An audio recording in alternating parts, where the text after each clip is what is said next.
103 FM. Menebar cahaya sunnah.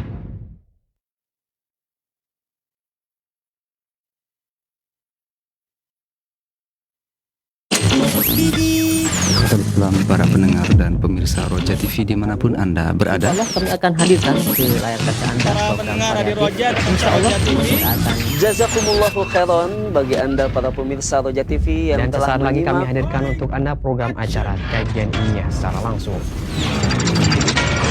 Roja TV, saluran tilawah Al-Quran dan kajian Islam.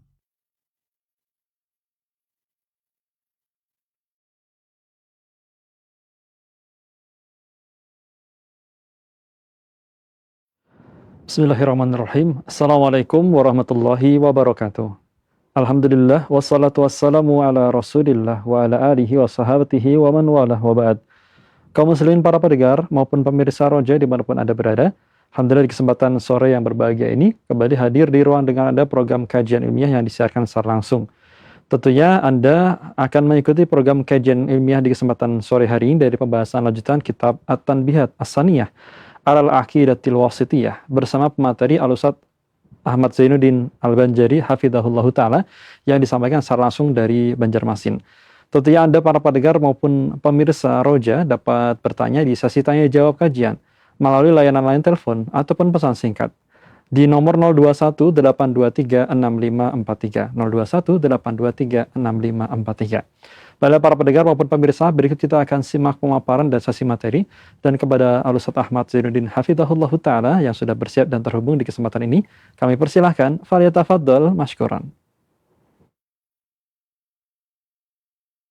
Assalamualaikum warahmatullahi wabarakatuh. Bismillahirrahmanirrahim. Innal hamdalillah nahmaduhu wa nasta'inuhu wa nastaghfiruh wa na'udzu billahi min shururi anfusina wa sayyiati a'malina. Man yahdihillahu fala mudilla lahu wa man yudlil fala hadiya lahu. Wa ashhadu an la ilaha illallah wahdahu la syarika lahu wa ashhadu anna Muhammadan abduhu wa rasuluh. Ya ayyuhalladzina amanu taqullaha haqqa tuqatih wa la tamutunna illa wa antum muslimun. Ya ayyuhan nasu taqu rabbakumul ladzi khalaqakum min nafsin wahidah wa khalaqa minha zawjaha wa batha minhuma rijalan katsiran wa nisaa'a wattaqullaha alladzi tasaaluna bihi wal arham innallaha kana 'alaikum raqiba. Ya ayyuhalladzina amanu taqullaha wa qulu qawlan sadida yuslih lakum a'malakum wa yaghfir lakum dhunubakum wa man yuti'illaha wa rasulahu faqad faza fawzan 'azima. Amma ba'd, fa inna asdaqal hadits kitabullah wa ahsanal hadi hadi Muhammadin sallallahu alaihi wa ala alihi wasallam wa syarrul umuri muhdatsatuha wa kullu muhdatsatin bid'ah wa kullu bid'atin dhalalah wa kullu dhalalatin finnar. Alhamdulillah, kita bersyukur pada Allah Subhanahu wa taala pada hari ini, hari Senin sore 8 Dzulhijjah 1400, kembali duduk bersama dalam program kajian Islam ilmiah bersama Roja TV, Radio Roja, dan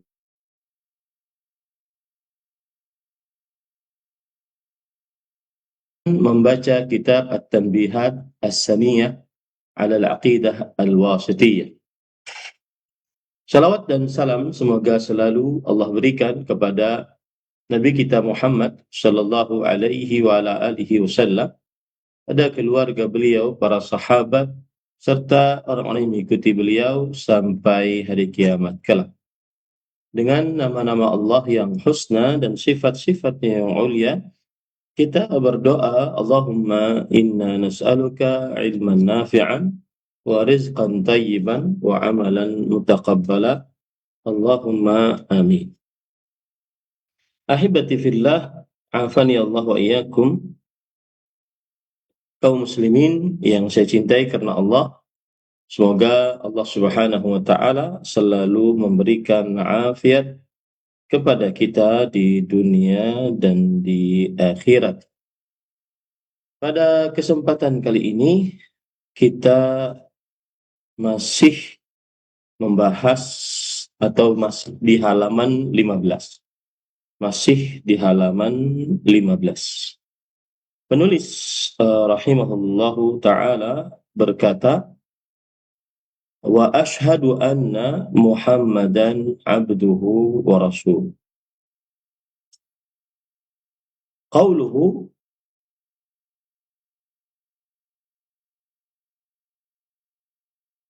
Muhammadun hadha ahadu asma'ihi sallallahu alaihi wasallam. Qila summiya bihi likathrati khisalihi alhamida. Wa huwa ismuhu alladhi fi at-Tawrat, wa amma ismuhu Ahmadu fahuwa alladhi bashara bihi al-Masih alaihi salam.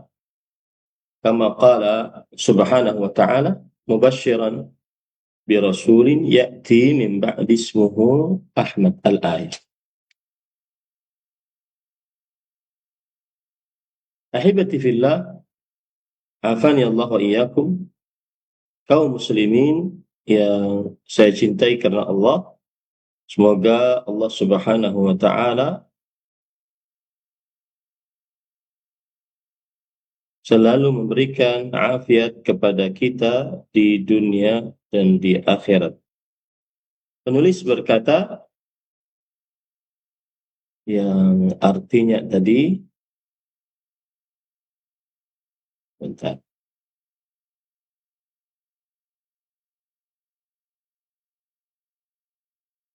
Penulis berkata Muhammad sallallahu alaihi wasallam ini adalah salah satu nama Nabi Muhammad sallallahu alaihi wasallam. Dikatakan bahwa beliau dinamakan demikian karena banyaknya sifat-sifat beliau yang terpuji. Itulah nama beliau sallallahu alaihi wasallam yang terdapat di dalam Taurat. Sedangkan nama beliau Ahmad, itulah nama yang diberitakan oleh Al-Masih alaihi salam sebagaimana firman Allah Subhanahu wa taala, dan memberi kabar gembira tentang seorang rasul yang akan datang sesudahku yang bernama Ahmad. Ahibati fillah, afani Allah wa iyyakum. Nama Nabi Muhammad sallallahu alaihi wasallam adalah nama yang mulia dari nama-nama Nabi Muhammad sallallahu alaihi wasallam. Dan nama ini adalah nama yang paling masyhur dari nama-nama Nabi Muhammad sallallahu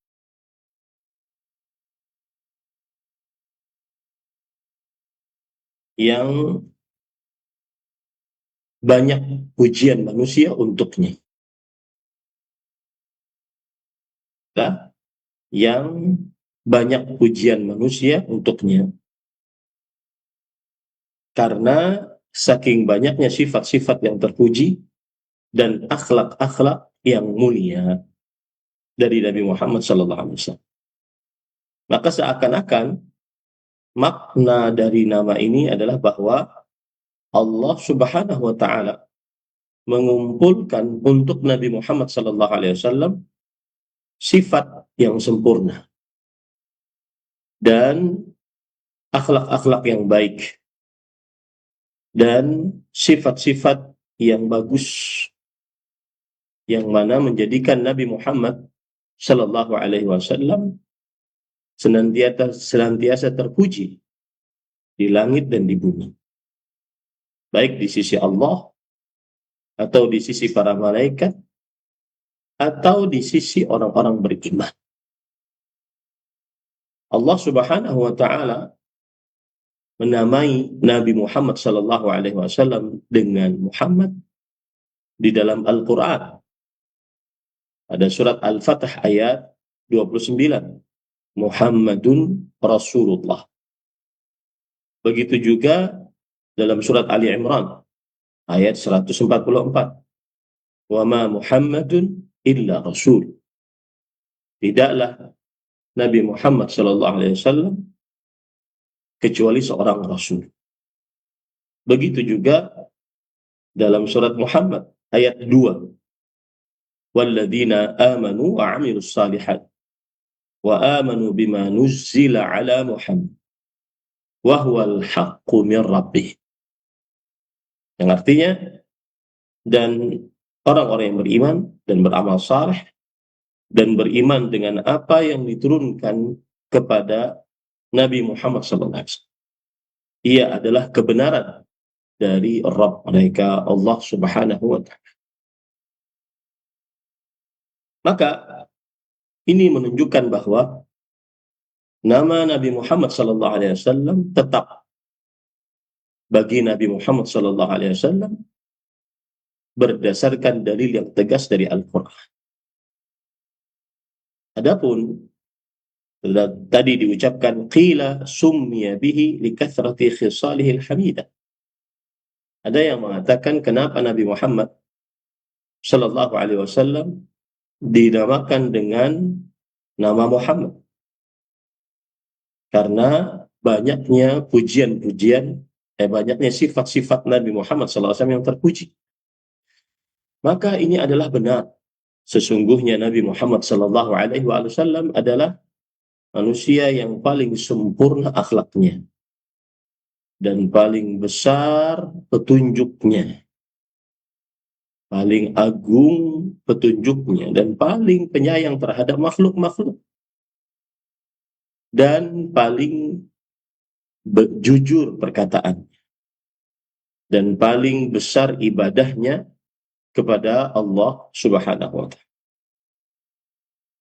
Allah Subhanahu wa Ta'ala berfirman tentang sifat akhlak Rasulullah sallallahu alaihi wa alihi wasallam. Wa innaka la'ala khuluqin azim. Yang artinya, sesungguhnya engkau wahai Muhammad sallallahu alaihi wasallam benar-benar di atas akhlak yang agung. Surat Al-Qalam ayat 4.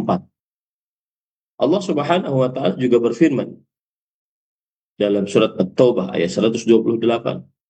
Laqad ja'akum rasulun min anfusikum azizun 'alaihi ma 'anittum harisun 'alaikum bil mu'minina raufur rahim. Yang artinya sungguh telah datang kepada kalian seorang rasul dari jenis kalian yang sangat berat atasnya apa yang kalian rasakan, sangat gigih atas kalian wahai orang-orang yang beriman, dan pengasih. Maka Nabi kita Muhammad sallallahu alaihi wasallam, beliau adalah terpuji di dalam nama-namanya, terpuji di dalam sifat-sifatnya, terpuji di dalam akhlak-akhlaknya, terpuji di dalam dakwahnya, terpuji di dalam syariatnya, terpuji di dalam pahala yang dibawakan oleh Allah, yang dibawa oleh Nabi Muhammad SAW untuk umatnya. Oleh karena itulah nama Nabi kita Muhammad SAW adalah Muhammad SAW. Adapun nama beliau Ahmad, maka ini juga termasuk daripada nama Nabi Muhammad sallallahu alaihi wa ala alihi wasallam. Dan maknanya adalah aktsaru hamdan lillah. Orang yang paling banyak memuji Allah Subhanahu wa ahaqqun nas bi an yuhmad. Dan orang yang paling berhak untuk dipuji. Dan Nabi Isa alaihi salam telah memberikan kabar gembira akan datangnya Nabi Muhammad SAW dengan nama Ahmad. Sebagaimana disebutkan dalam surat As-Saff ayat 6. Wa idh qala Isa bin Maryam Ya Bani Israel, inni Rasulullah ilaikum musaddiqan lima baina yadayhi min at-taurati wa mubasysyiran bi rasulin ya'ti min ba'di ismuhu Ahmad. Dan ingatlah ketika Nabi Isa putra Maryam berkata, wahai Bani Israel, sesungguhnya aku adalah Rasul Allah yang diutus kepada kalian, membenarkan apa yang datang sebelumku dari kitab Taurat dan memberikan kabar gembira dengan seorang Rasul yang datang setelahku yang bernama Ahmad. Maka ayat ini menunjukkan bahwa Nabi Isa alaihissalam memberitahukan kepada umatnya tentang kedatangan Nabi Muhammad sallallahu alaihi wasallam. Dan Nabi Isa alaihissalam menyebutkan namanya adalah Ahmad. Dan telah tetap nama Ahmad ini di dalam hadis yang sahih. Karena Nabi Muhammad sallallahu alaihi wasallam memiliki beberapa nama. Di antara nama Nabi Muhammad sallallahu alaihi wasallam adalah Muhammad dan Ahmad. Nabi Muhammad sallallahu alaihi wasallam bersabda dalam hadis riwayat Bukhari Muslim, sesungguhnya inna li asma'an, sesungguhnya aku memiliki nama-nama. Ana Muhammad, aku adalah Muhammad. Wa ana Ahmad, dan aku adalah Ahmad. Wa ana al-mahi alladhi yamhu Allahu bihil kufr, dan aku adalah penghapus yang dengannya Allah menghapus kekufuran. Wa ana al-hashir alladhi yuhsyaru an-nasu ala qadami, dan aku adalah al-hashir yang mengumpulkan, yang mana manusia berkumpul di bawah telapak kaki. Wa ana al-aqib, dan aku adalah yang paling terakhir. Muttafaqun alaih. Makna hadis ini adalah bahwa ini adalah nama-nama yang menunjukkan kepada kesempurnaan kedudukan Rasulullah sallallahu alaihi wasallam. Menunjukkan kepada tugas Nabi Muhammad sallallahu alaihi wasallam yang agung.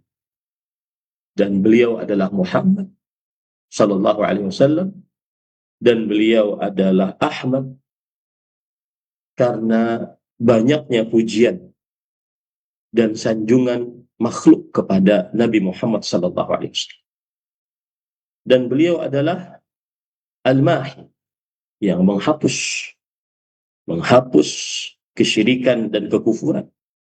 Dan beliau adalah Al-Hashir, Al-Hashir karena manusia dikumpulkan setelah diutusnya Nabi Muhammad sallallahu alaihi wasallam. Dan beliau adalah Al-Aqib, beliau adalah Al-Aqib karena tidak ada Nabi setelahnya. Maka ringkasan dari yang paragraf yang kita baca tadi, bahwa nama Muhammad sallallahu alaihi wasallam sekali lagi menunjukkan kepada banyaknya sifat-sifat Nabi yang terpuji. Dan nama Ahmad bagi Nabi Muhammad sallallahu alaihi wasallam menunjukkan kepada agungnya pujian untuk Nabi Muhammad sallallahu alaihi wasallam kepada Allah Subhanahu wa taala. Agungnya pujian untuk Nabi Muhammad dari Nabi Muhammad SAW untuk Allah Subhanahu wa taala. Dan bahwasanya Nabi Muhammad sallallahu alaihi wasallam adalah makhluk yang paling berhak untuk mendapatkan sanjungan dan pujian. Dan kedua nama ini telah tetap berdasarkan dalil dari Al-Quran atau hadis Rasul sallallahu alaihi wasallam.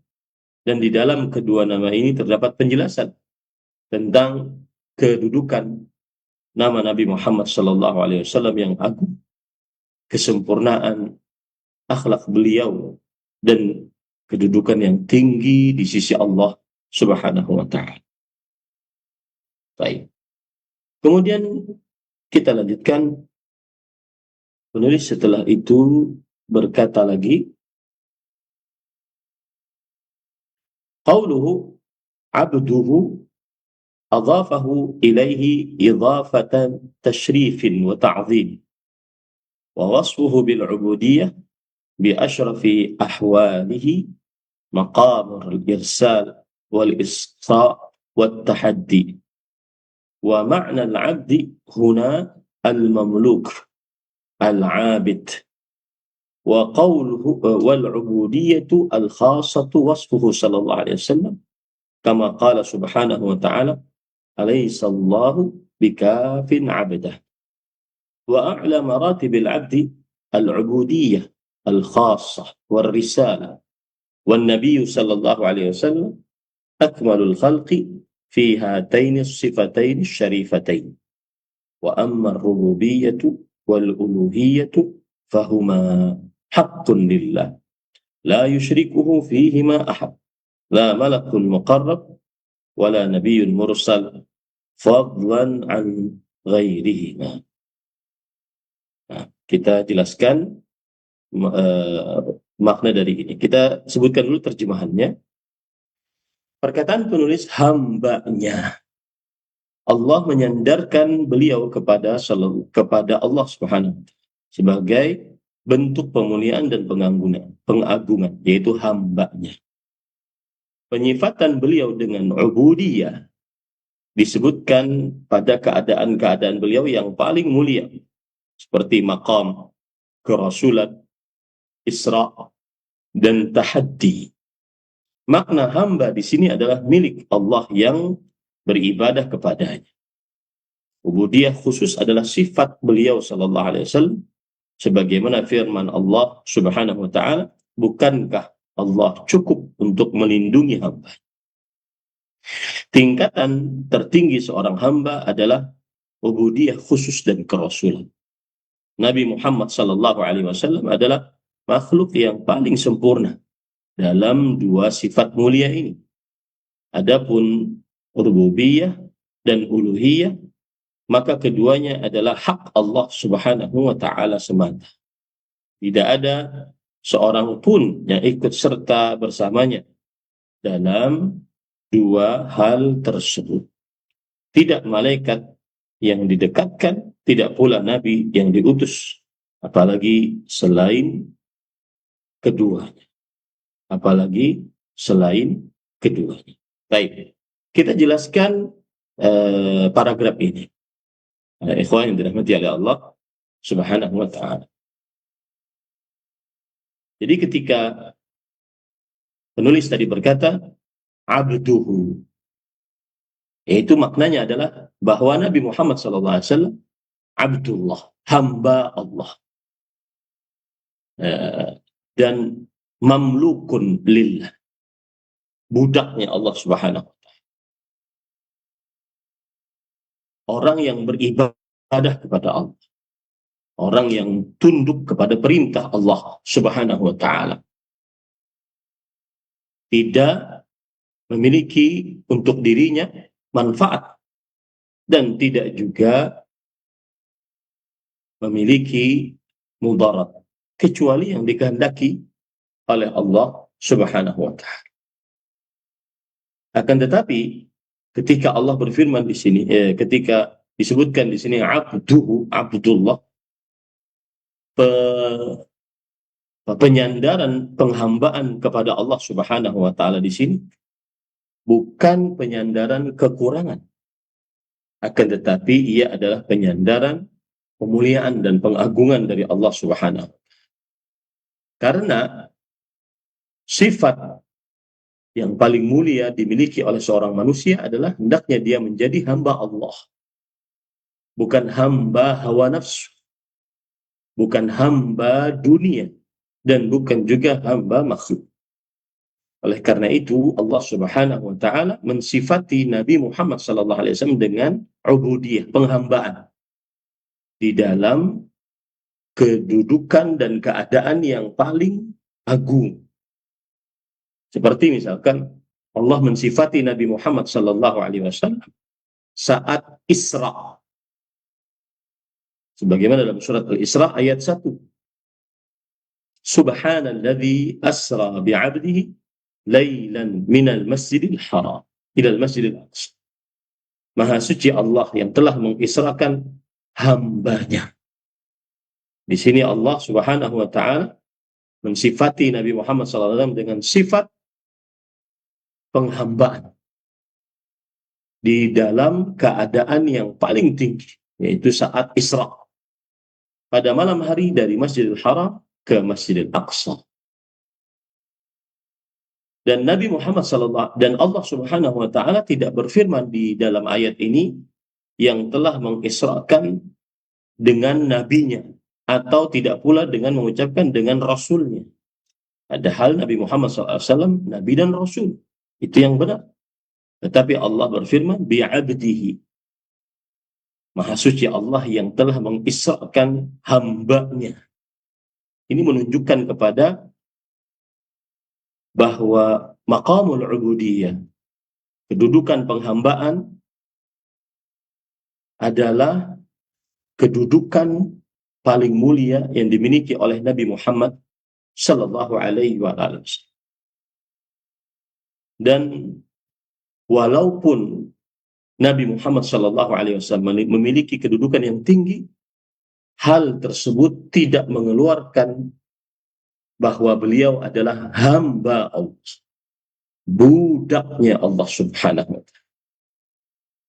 Kemudian juga kedudukan Nabi Muhammad SAW dengan penghambaan pada saat penantangan, tahaddi itu penantangan dengan Al-Quran.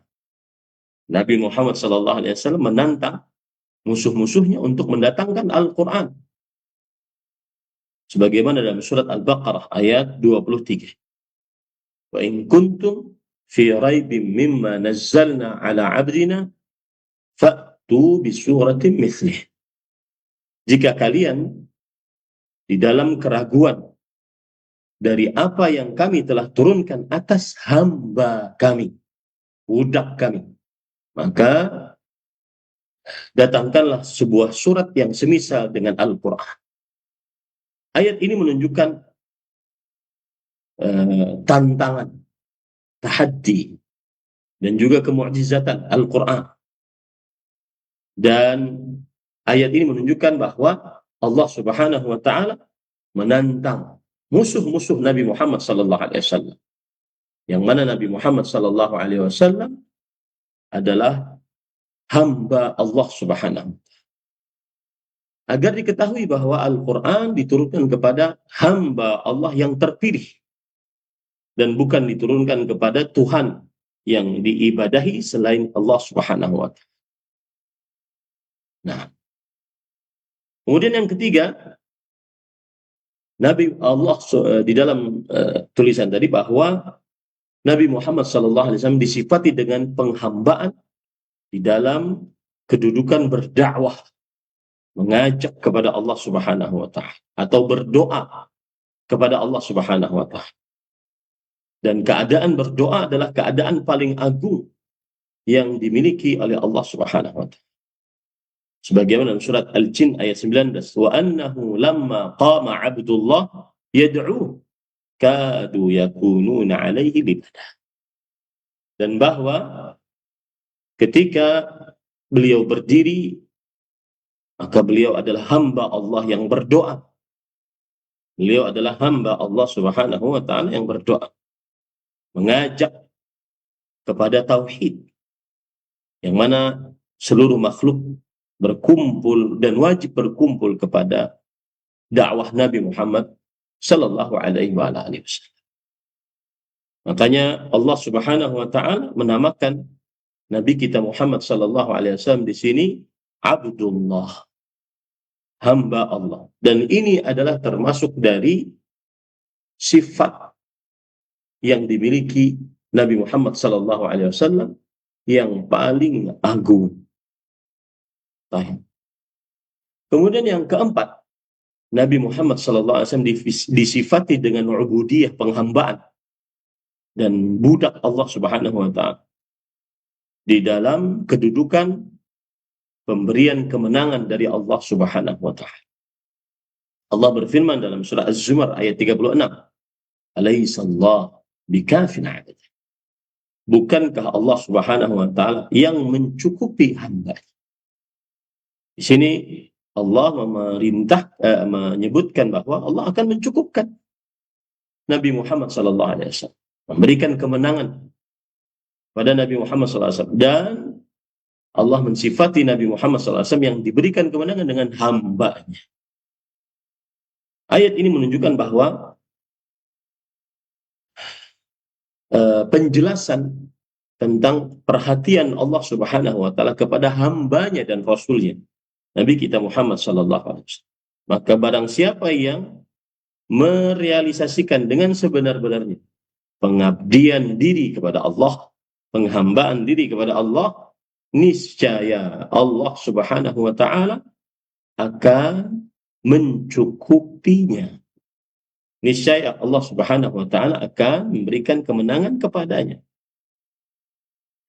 Kemudian tadi disebutkan al-abdu huna al-mamluk al-abid. Hamba di sini adalah budak yang ahli ibadah. Yaitu maksudnya adalah Nabi Muhammad SAW hamba Allah. Dari dua sisi. Bahwa Nabi kita Muhammad SAW adalah yang dimiliki oleh Allah. Allah lah yang mencipta Nabi Muhammad SAW. Allah lah yang jadi raja bagi Nabi Muhammad SAW. Allah lah yang mengatur perkara Nabi Muhammad SAW.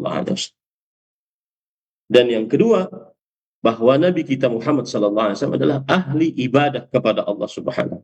Bahkan beliau adalah makhluk yang paling sempurna ibadahnya kepada Allah Subhanahu wa Ta'ala, dan paling tunduk kepada Allah Subhanahu wa Ta'ala, paling cinta kepada Allah Subhanahu wa Ta'ala, paling pengagungan terhadap Allah Subhanahu wa Ta'ala. Oleh sebab itulah Nabi kita Muhammad SAW, beliau menolak atau memperingatkan umatnya untuk tidak berlaku berlebih-lebihan kepada Nabi Muhammad SAW.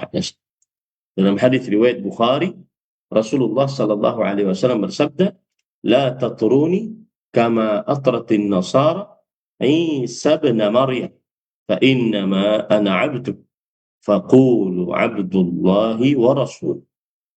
Janganlah kalian memuji-muji aku sebagaimana kalian memuji-muji Nabi Isa putra Maryam berlebih-lebihan. Sesungguhnya aku, yaitu Nabi Muhammad SAW, adalah hambanya. Maka ucapkanlah hamba Allah dan Rasul. Makna dari hadis ini adalah bahwa jangan terlalu berlebihan di dalam memujiku, yaitu memuji Nabi Muhammad SAW.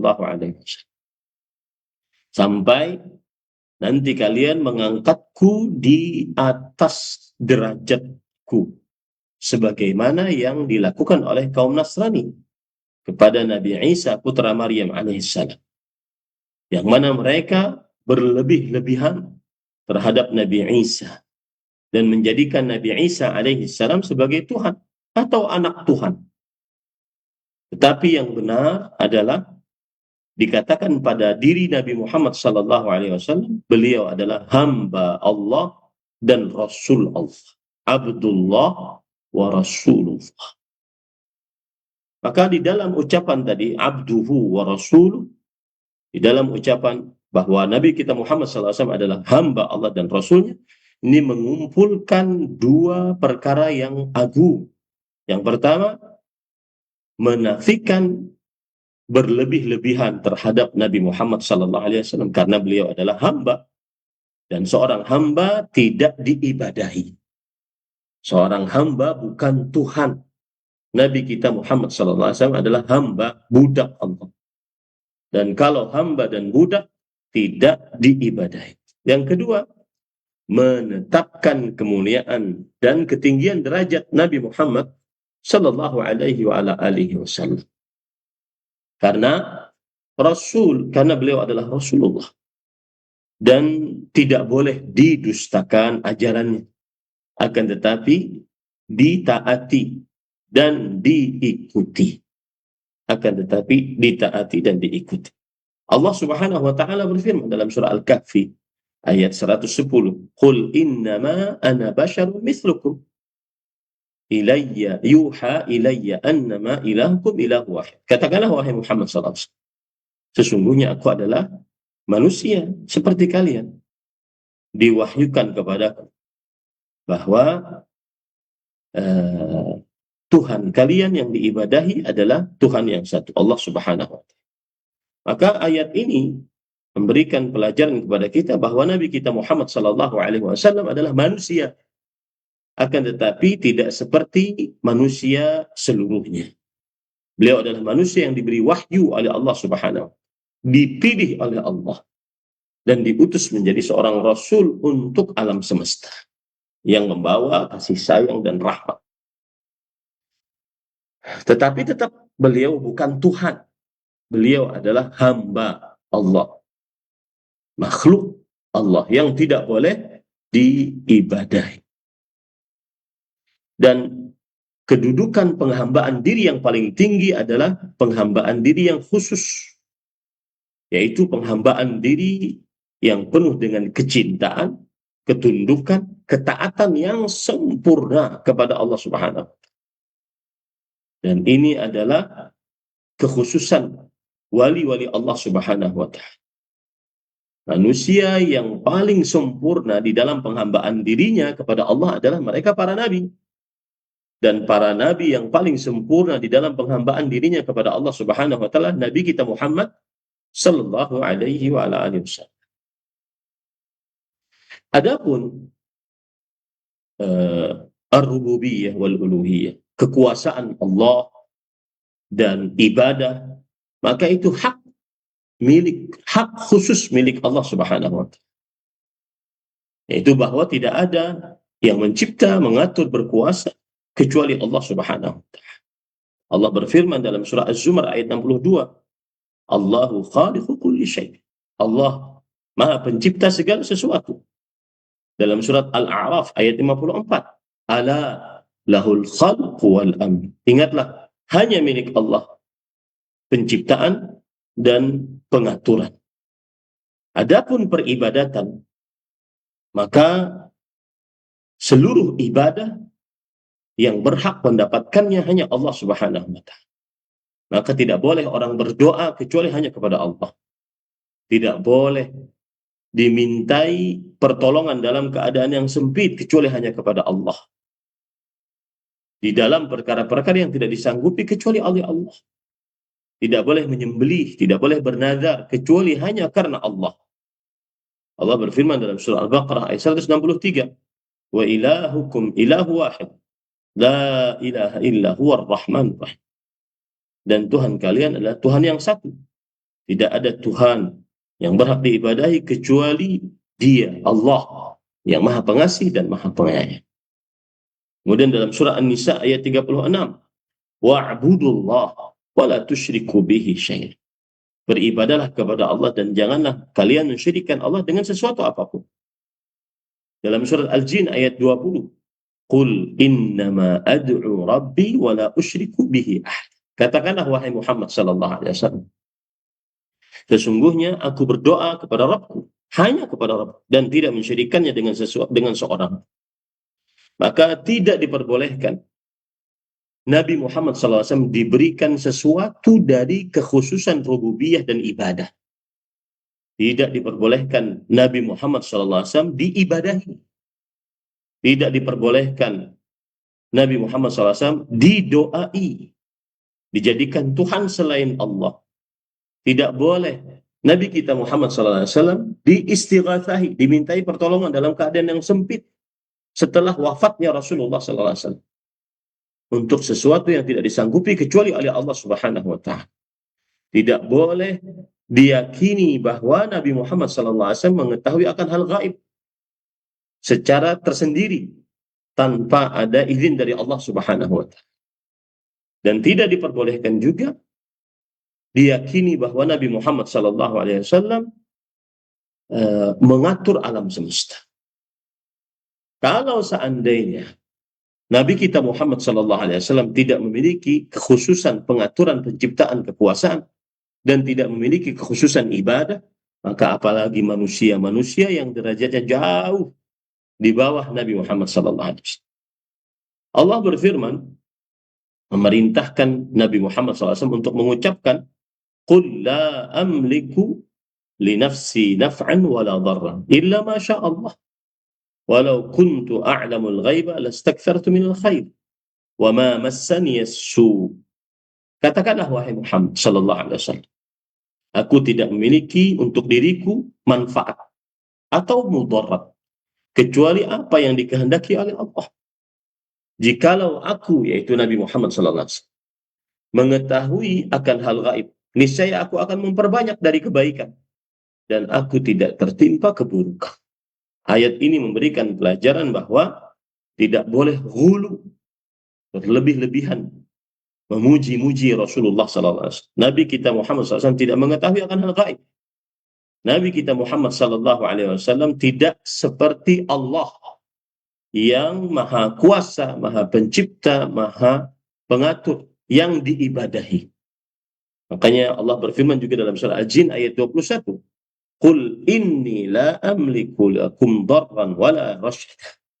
Katakanlah wahai Muhammad sallallahu alaihi wasallam, aku tidak memiliki bagi kalian bahaya dan juga petunjuk. Sekali lagi ayat ini menegaskan tidak boleh ghulu, berlebih-lebihan memuji-muji Rasulullah sallallahu alaihi wasallam. Dan memang beliau manusia yang memiliki kedudukan yang terpuji di sisi Allah. Tapi beliau tidak memiliki sesuatu apapun dari kekhususan penciptaan, pengaturan, dan kekuasaan. Dan seluruh ibadah tidak boleh diberikan kecuali hanya kepada Allah Subhanahu wa ta'ala. Nah, kemudian para ikhwah yang dirahmati oleh Allah Subhanahu wa ta'ala, kita kembali ke kitab-kitab. Lalu penulis berkata, wa fi qawlihi abduhu wa rasul isyaratun lirraddi ala ahli al-ifrat wa tafrid ahli al-ifrat alladhina ghalaw fihi wa rafa'uhu an manzilatihi وارتكبوا ما نهى النبي صلى الله عليه وسلم من الغلو وأهل التفريط الذين يشهدون أنه رسول الله حقا وهم مع ذلك قد نبذوا ما جاء به وراء ظهورهم واعتمدوا على الآراء المخالفة لما جاء به فإن شهادة أن محمدا رسول الله تقتضي الإيمان به وطاعته فيما أمر وتصديقه فيما أخبر فما أثبته إثباته وما نفاه محمدا رسول الله به تقتضي الإيمان بجميع الرسل لما بينهم من التلازم وكذلك الكتب التي جاءت به الرسل. Yang artinya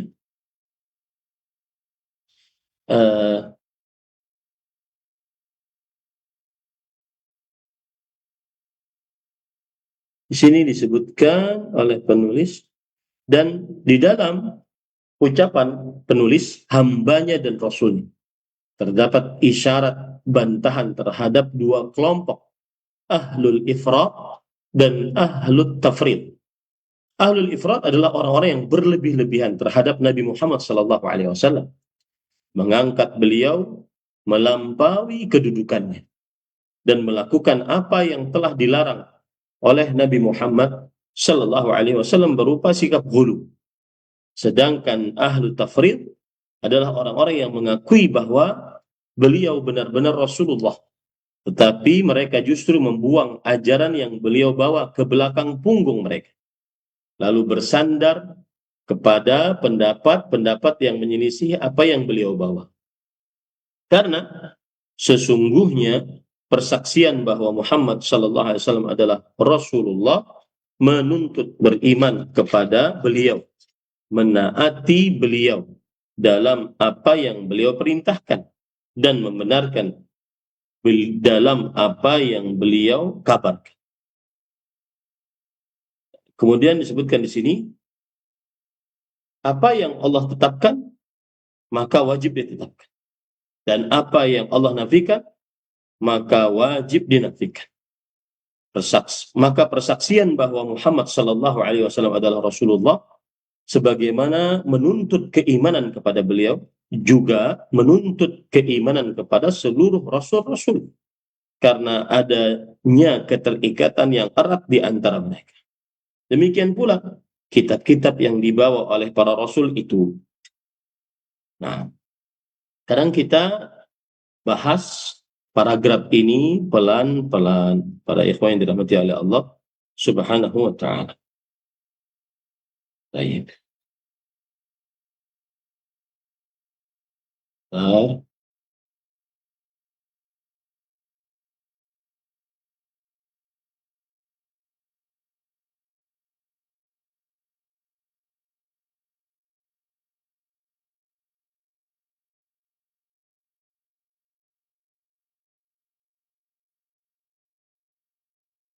Baik.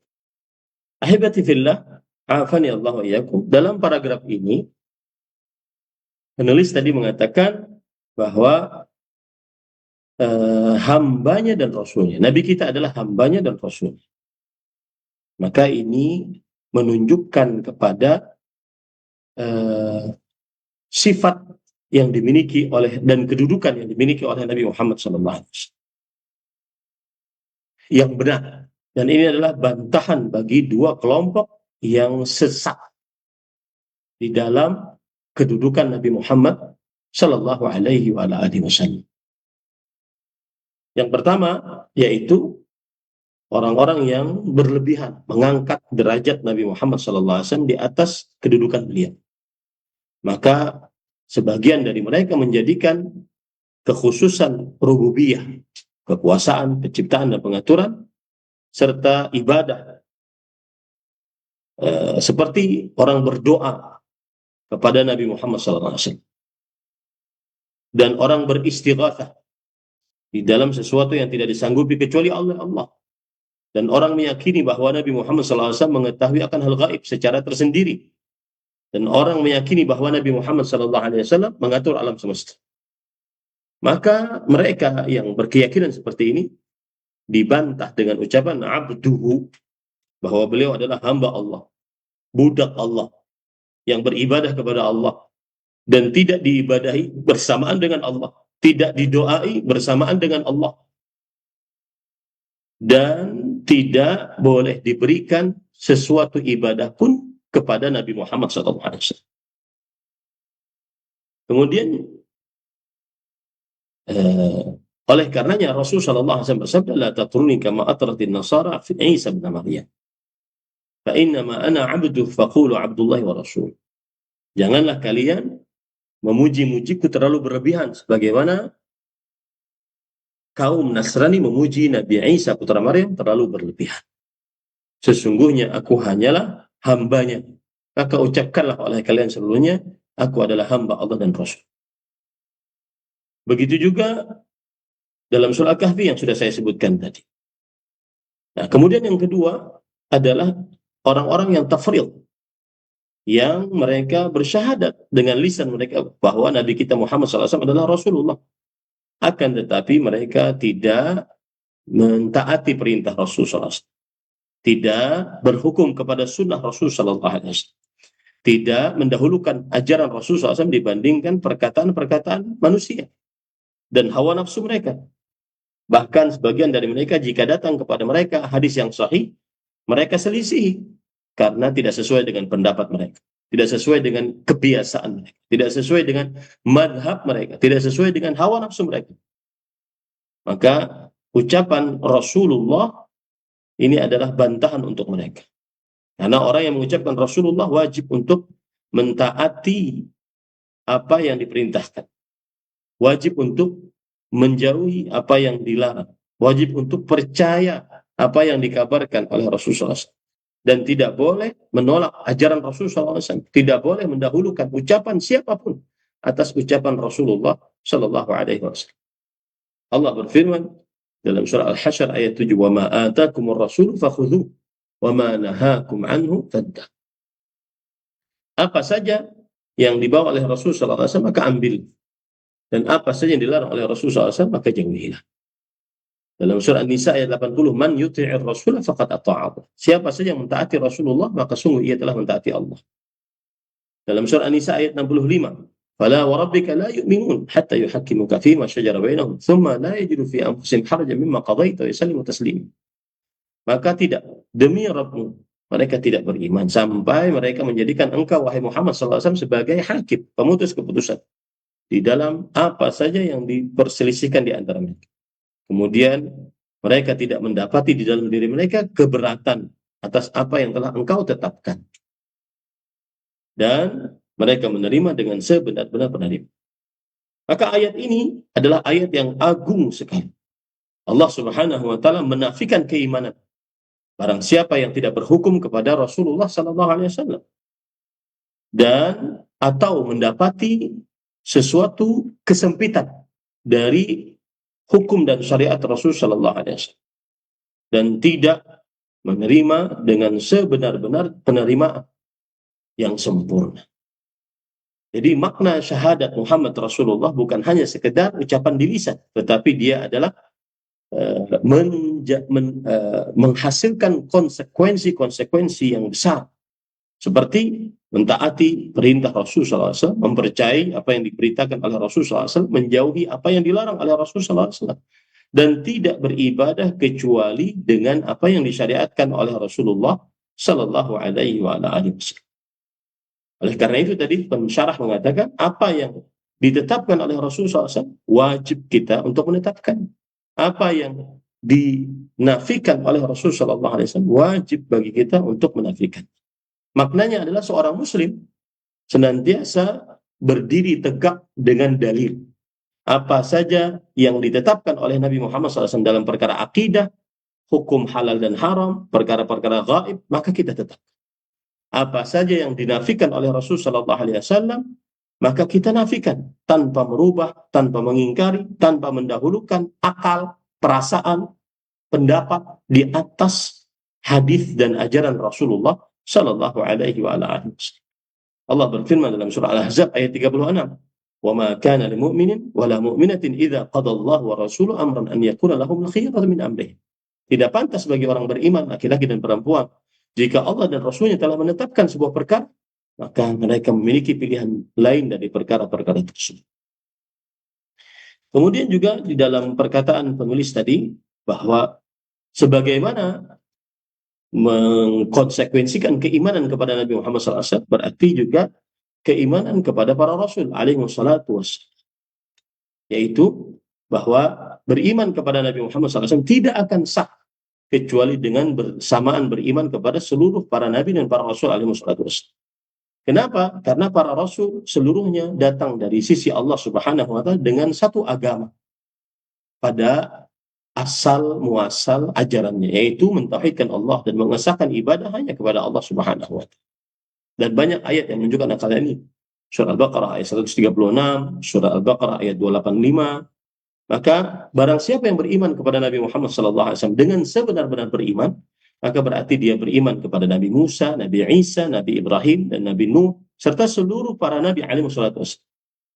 Dan tetapi dia beriman dengan syariat Nabi Muhammad SAW yang menghapus syariat-syariat sebelumnya, dan bahwasanya Nabi Muhammad SAW penutup para Nabi alaihi wassalatu wassalam. Sebagaimana dalam surah Al-Ahzab ayat 40, "Wa ma kana Muhammadun aba ahadin min rijalikum walakin Rasulullah wa khatamun." Tidaklah Muhammad sallallahu alaihi wasallam adalah bapak salah seorang di antara kalian, akan tetapi beliau adalah Rasulullah dan penutup para nabi. Nah, jadi para ikhwan yang dirahmati oleh Allah, paragraf ini menunjukkan bahwa Muhammad sallallahu alaihi wasallam adalah hamba Allah dan Rasul. Ini mengumpulkan antara rasa cinta dan pengagungan. Rasa cinta tanpa terlalu berlebih-lebihan dan pengagungan dengan mentaati Rasulullah sallallahu alaihi wasallam. Rasulullah SAW adalah hamba Allah. Ini membantah orang-orang yang terlalu berlebih-lebihan memuji-muji Rasulullah SAW. Dan beliau adalah Rasulullah. Ini membantah orang-orang yang tidak taat, tidak patuh kepada Rasulullah SAW. Ya, itu dulu yang bisa kita sampaikan para pemirsa Roja TV, para pendengar Radio Roja, dan seluruh kaum muslimin yang mengikuti kajian ini dimanapun berada. Insya Allah kita lanjutkan pada pertemuan yang akan datang.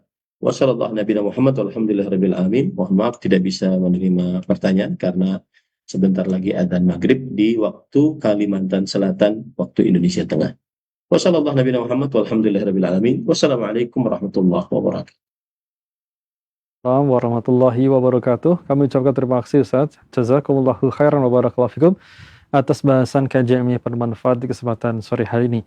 Semoga Ustaz senantiasa dalam lindungan Allah Subhanahu wa taala dan dapat berjumpa kembali dalam program kajian ilmiah selanjutnya. Maka demikianlah para pendengar maupun pemirsa kajian kitab At-Tanbihat As-Saniyah Alal Aqidah Al-Wasithiyah bersama Ustaz Ahmad Zainuddin LC hafizahullah taala disampaikan secara langsung dari Banjarmasin. Semoga memberikan manfaat untuk kita semua dan sebagaimana telah disampaikan tidak dapat membuka sesi tanya jawab karena dekatnya waktu maghrib di Banjarmasin. Semoga Allah Subhanahu wa taala pertemukan kita di waktu dan kesempatan berikutnya dan pertanyaan-pertanyaan yang Anda kirimkan dapat terjawab oleh Al-Ustaz pengisi dari pemateri di kesempatan kajian berikutnya. Terima kasih atas kebersamaan Anda. Berikut kita akan simak program acara selanjutnya. Terima kasih atas kebersamaan Anda. Barakallahu fikum. Kita akhiri dengan doa kafaratul majelis. Subhanakallahumma wa bihamdika asyhadu an la ilaha illa anta astaghfiruka wa atubu ilaik. Assalamualaikum warahmatullahi wabarakatuh.